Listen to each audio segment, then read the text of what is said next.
Allah subhanahu wa ta'ala says in the glorious Quran, in Surah Al-Baqarah, chapter number 2, verse number 143, وَكَذَلِكَ جَعَلْنَاكُمْ أُمَّةً وَسَطًا لِتَكُونُوا شُهَدَاءَ عَلَى النَّاسِ وَيَكُونَ الرَّسُولُ عَلَيْكُمْ شَهِيدًا.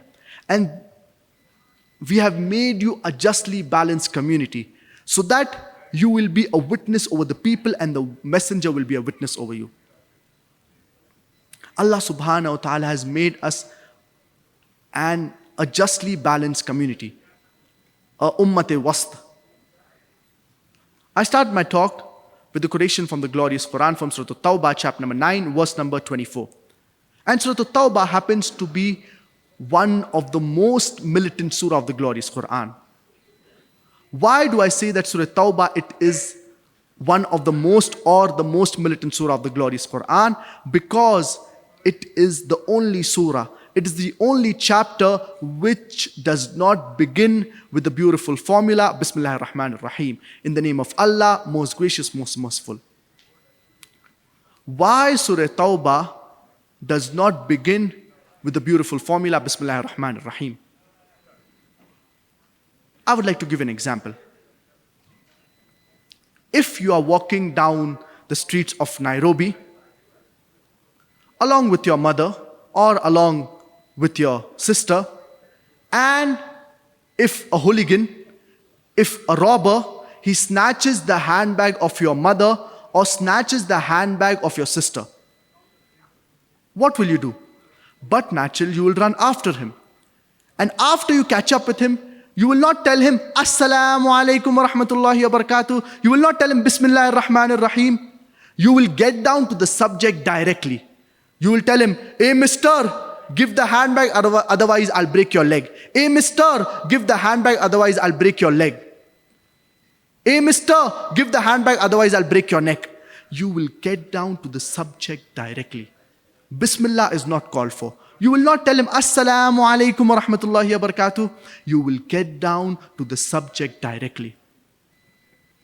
When we read the first few verses of Surah Tawbah, Allah subhanahu wa ta'ala is talking about a peace treaty between the mushriks of Makkah and the Muslims. And this peace treaty, it was unilaterally broken by the mushriks of Makkah. And by the time Allah subhanahu wa ta'ala reaches verse number 5, he's giving the mushriks of Makkah an ultimatum, a warning that put things straight in 4 months' time, otherwise declaration of war. And when Allah subhanahu wa ta'ala is talking about the peace treaty, and later on when Allah subhanahu wa ta'ala is talking about declaration of war, Bismillah is not called for. This peace treaty was unilaterally broken by the mushriks of Makkah. So when Allah subhanahu wa ta'ala is talking about declaration of war, Bismillah is not called for. And when Allah subhanahu wa ta'ala reaches verse number 24, He is addressing us Muslims. We Muslims, we are in the firing line. Allah subhanahu wa ta'ala says in Surah Tawbah, chapter number 9, verse number 24, the verse I quoted at the beginning of my talk. قُلْ إِنْ كَانَ آبَاؤُكُمْ. Say whether it be your fathers, وَأَبْنَاؤُكُمْ, your sons, وَإِخْوَانُكُمْ, your brothers, وَأَزْوَاجُكُمْ, your spouses, وَعَشِيرَتُكُمْ, your relatives. Allah subhanahu wa ta'ala is asking us, what are your considerations? Are they your fathers? Are they your sons? Are they your brothers? Are they your spouses? Are they your relatives? And Allah subhanahu wa ta'ala further continues and says, وَأَمْوَالٌ اقْتَرَفْتُمُوهَا وَتِجَارَةٌ تَخْشَوْنَ كَسَادَهَا وَمَسَاكِنُ تَرْضَوْنَهَا. The wealth that you have amassed, the commerce in which you fear a decline, the house in which you live. Allah subhanahu wa ta'ala is asking us, what are our considerations? Are they our fathers? Are they our sons? Are they our brothers? Are they our spouses? Are they our relatives? The wealth that we have amassed, the commerce in which you fear a decline, the house in which you live. Allah subhanahu wa ta'ala is asking us, what are your considerations?